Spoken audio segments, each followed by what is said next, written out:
Tommy Fury. Both men undefeated. Danaia, Saudi Arabia. The talk is over. Finally, they collide. We are underway.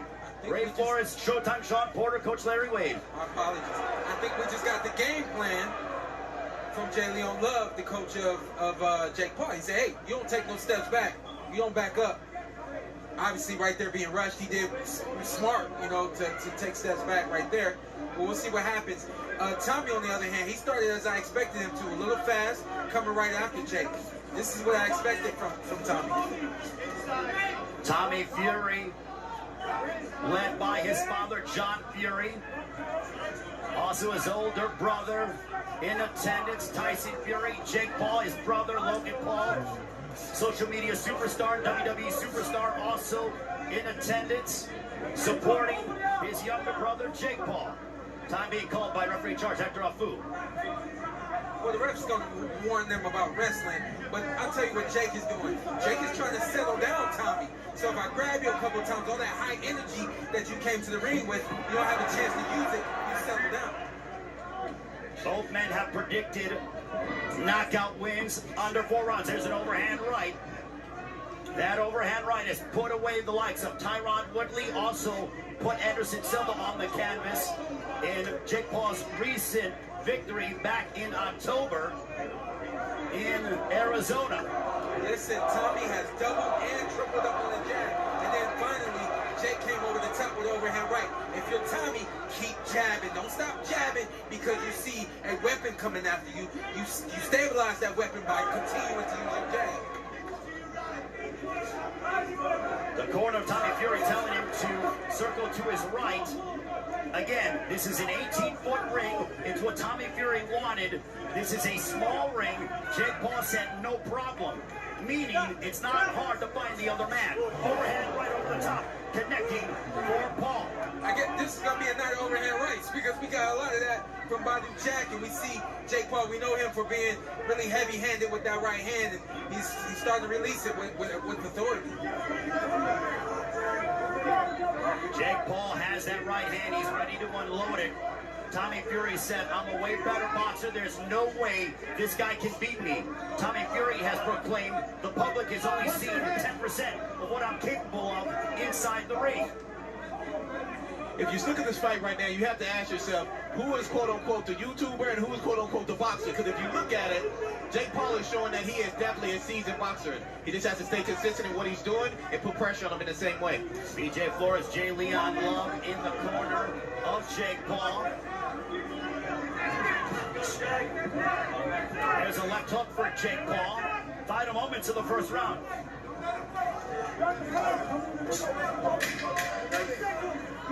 Jake Paul using his jab as Minero, right hand to the body by Paul, back to Tommy Fury. Towards the end of the first round, the action heating up here in Saudi Arabia. Jake Paul, and then he landed a right hook right on the jaw of Paul. Round number 2 begins between Jake Paul and Tommy Fury. Of Fury's, all of his knockouts have come in 2 rounds or under.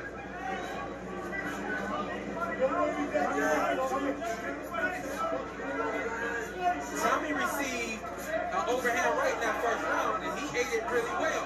What he can't afford to do is keep that jab hand down after releasing it, because we know the punch right there. We know that an overhand right is coming from Jake Paul, especially in a moment like that right there. Tommy Fury said while Jake Paul was on the Disney Channel, he was in camp learning as an amateur, getting his lumps in, sparring with heavyweights that his brother Tyson Fury was sparring with in preparation for his professional fights. Jumping right hand by Tommy Fury. Good work right there from Tommy Fury. And just a great counter jab right there from Jake Paul. But listen to me right now. Tommy's doing a really good job of controlling this 8-foot ring. What he can't afford to do is continue to move to the left into the direction of an overhand right. Jake Paul very relaxed indeed. He eats a stiff jab from Tommy Fury. Jake Paul actually told Tommy Fury, bet your purse. If you beat me, I will double your purse. If you lose to me, you get nothing. Still no word if that's official or not. There's a right hand down the center by Tommy Fury, glancing shot. And I want to say this again, just so that it's clear. During this fight, just because a fighter is moving does not mean that that fighter is afraid to fight, and it doesn't mean that that fighter is running. What Tommy is doing is he's staying out of the reach of Jake Paul, and he's setting up his jab, and he's working off of that. That's what he's supposed to do in this fight. Outbox the YouTube. There's a left hook blocked by Jake Paul under a minute to go in the second round. Jake Paul has sparred the likes of Andrew Tabiti overhand right, also John Pascal has been in and sparring all over the United States. Overhand right by Paul. Now they tie up. Hector Afu will separate them. That overhand right is starting to find a home. Jake needed some kind of rhythm to get started, and now he's ended up with jab, face, and overhand right. That'll get him back into this fight. Both men seem to be relaxed. The stick jab by Tommy Fury. We call it fast chess. What does that mean? Tommy, you got hit with 2 overhand rights in a row. Calculate what happened and don't let it happen again.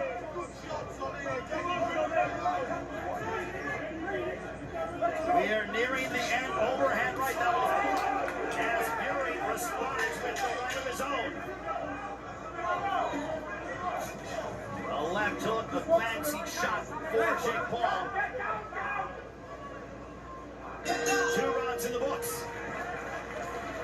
The likes of Ben Askren, Tyron Woodley put Anderson Silva on the canvas in the final round, but Tommy Fury ate it well. And the question was, which man will be able to withstand the other's power, and which man will be able to inflict punishment on the other? So far, Tommy Fury has been able to eat the overhand right of Jake Paul, but now Jake Paul with the stick jab to back up Tommy Fury momentarily. Absolutely. So when we talk about those overhand rights that have put other fighters out, those other fighters were older. Those other fighters were a little over the hill and had some mileage. Tommy ain't got none of that. So you got a young, fresh body in front of you. It's going to take more than 1 overhand right to get Tommy out of here. Now, here's the thing. Sorry, but here's the thing. Tommy switched his game plan up. Why are you standing in front of Jake? Continue to move and do what was working for you in the first and second round. Jab from the problem child.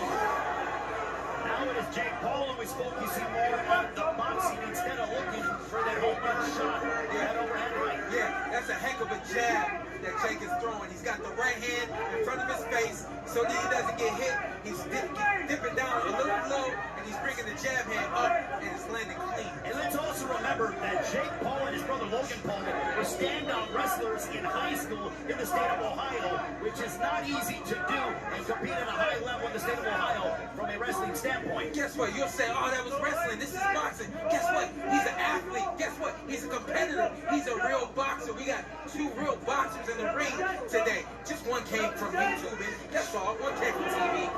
It's the way social media is. Both men certainly polarizing figures in their own rights.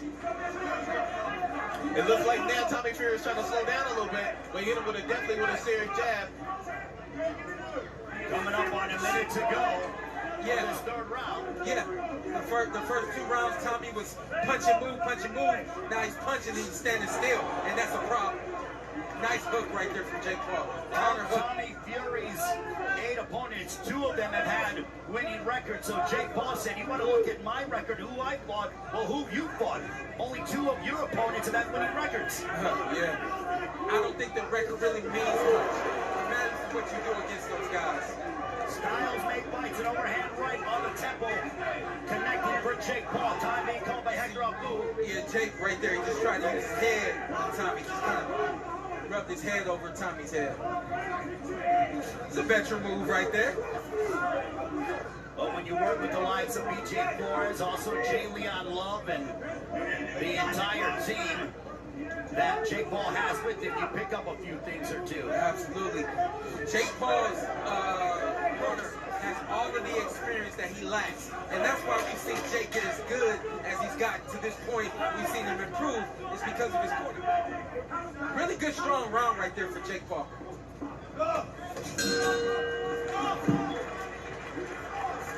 He's got to pick it back up and get back back on his toes and use the jab from the outside. Round 4, this one's scheduled for 8. Logan Paul with some strong words for the Fury family. I looked over at them. It didn't seem to shake them. No one seemed to acknowledge what Logan Paul said. Good exchange right there from Tommy. The combination by Fury.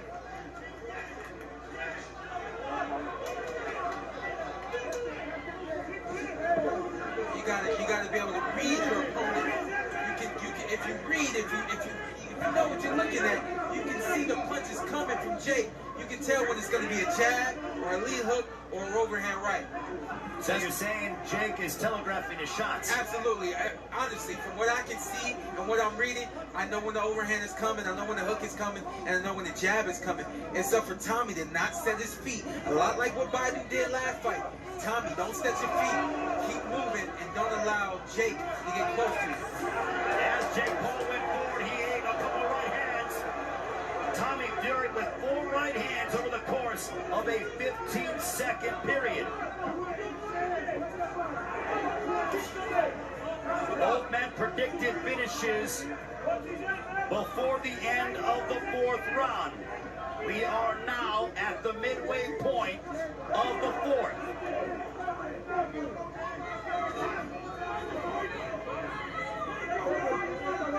This is good boxing, and I see experience right here from Tommy. This is probably a Tommy Fury that nobody expected right now. What about you, Wade? You know what, as I'm looking at him, the number one thing I'm looking at, he's waiting for him so he can catch him with the counter. And so you expect that out of someone who's a more polished boxer. So he's definitely showing us something different. A minute to go in this 4th round. Tommy Fury looks to be very relaxed inside the ring against Jake Paul. Paul's athleticism has yet to really frustrate Fury over that time period. I think it's the opposite. I think that I really wouldn't say Jake is frustrated. It's a good combination right there for Jake.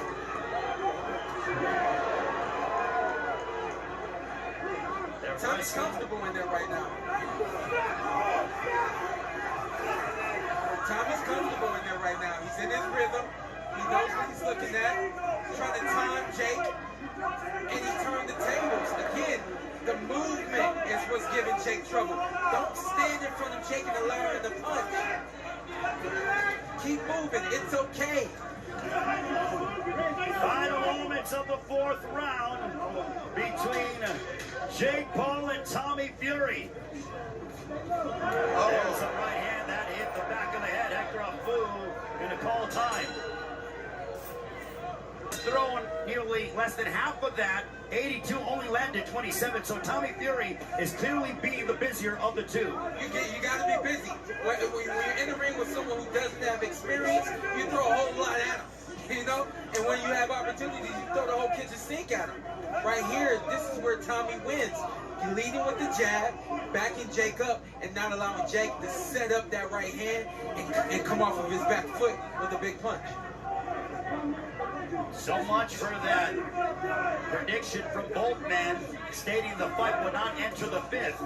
We are now into that round. Okay, you know, let's keep it real. Both these guys know what they got to do. And this is a 50-50 fight. When you have a 50-50 fight, no, it doesn't go. It goes more than 5 rounds, more than 4 rounds. Because it's 50-50. Both of these guys are trying to set things up and land the big shot. I don't disagree with what you're saying, but we need to see a separation. And that's what we may be seeing now. We need to see a separation between these guys. What's going to separate them from being 50-50? That's where it starts right now. Jake Paul threw an overhand right. Tommy was out of the way, and then he clocked Jake Paul with the right of his own. This is a really good boxing match. I mean, they're trading jabs, they're trading big shots. I like the pace of Tommy. Hector Afu has deducted 1 point from Jake Paul. From both of them. He get it from both of them. No? It was only to Jake Paul.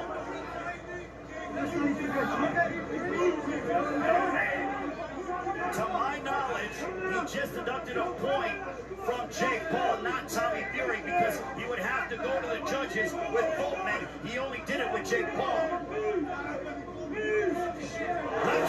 That's it. That one, Tommy Fury. Fury might be hurt.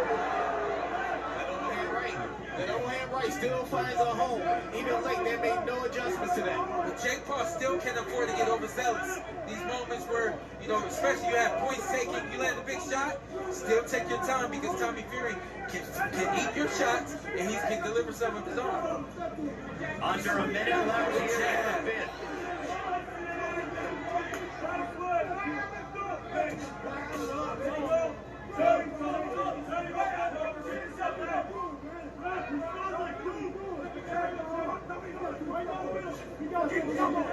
The deduction of a point, what does that do to the mental psyche of Jake Paul? It's not fair.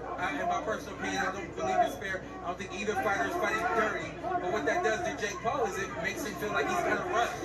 If anything, you can close in and make this a 9-9 round now. I agree with you, Sean. I don't think it's fair either. Both guys were throwing punches at that time. That right hand to give that point away. It was a close fight. That's a big right hand, right on the button.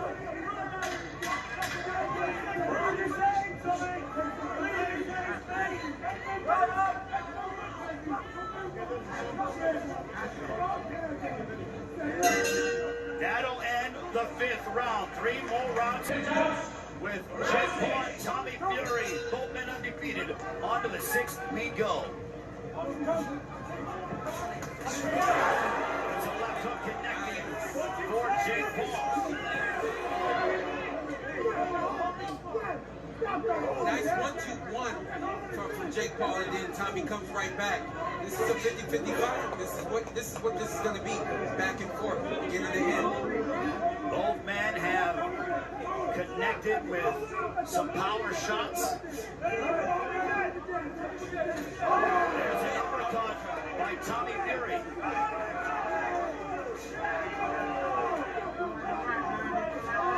The Fury corner making a lot of noise as Tommy Fury having more success in this 6th round. And that right there is old school. Every time you touch your opponent, if your corner is making noise, that's allowing you, that's only making your opponent know that he got hit. And that's exactly what they need to do right now. Make noise. Now who's having the best of the moment right now?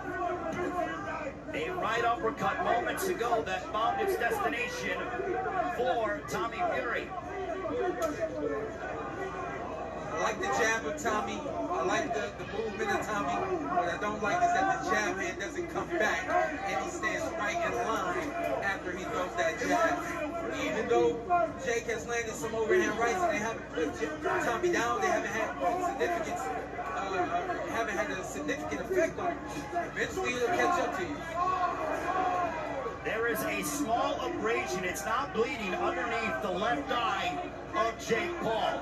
It is not an open wound, but it is an abrasion, a bruise of sorts underneath the left eye of Jake Paul. Compliments of those right hands from Tommy Fury. Oh, I like what Jake did. He just did a double jab. It was slow. It was slow, but I like to see Jake try to use his jab more. Jab with the jabber. Give him something else to look at. Now, guess what? We need experience to make some adjustments. The corner has to make some adjustments. I would like to see him not put so much weight on their front foot. A lot of times he overexerts himself and he overextends himself and he gets caught because he has too much weight on that front foot. No offense, but they got the wrong ref for this fight. You have to get a ref that understands what he's dealing with. You're dealing with two fighters who are inexperienced and anything can happen. You're dealing with that. Let it happen. Look, here we go. Now 1 point being deducted to Tommy Fury. So therefore, it is now a wash when it comes to the point deduction from Jake Paul. Yeah, this ref is really in the way. I wouldn't say this ref is trying to be a superhero MVP of this thing, but he's just in the way. He doesn't understand what he's dealing with. Final moments of the 6th round. Oh, you know what? And also, sorry, but to defend the ref, he is doing what he's supposed to do. But in this particular situation, there's some things you just have to be a little more lenient with. Because of forgiving. Yeah, exactly. right. Because of what you did. Yeah.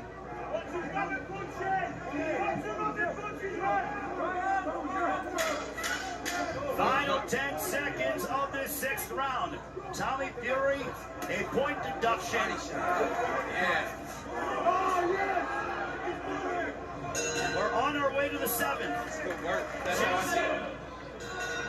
Punches landed through 6. Jake Paul 40 of 122. Fury 70 of 230.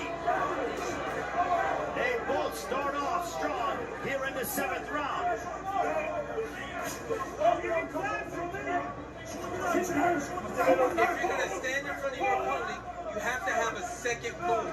After you punch, there has to be either defense or more punches, or you have to be able to move out of the way.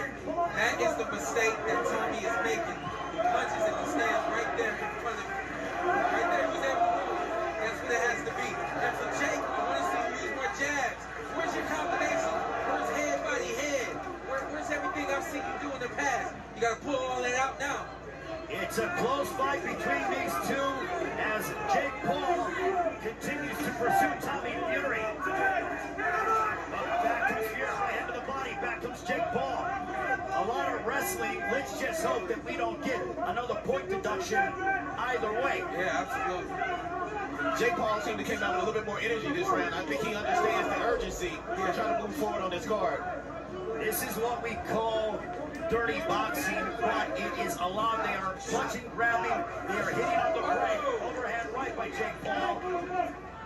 It's what happens when you have guys that styles make fights, and you're going to get a lot of punching and grabbing with these two. Absolutely, yeah, a lot of punching in between the punches. Excuse me, I have some ice whooping to do. Somebody throws, the next person throws, next thing you know, there's a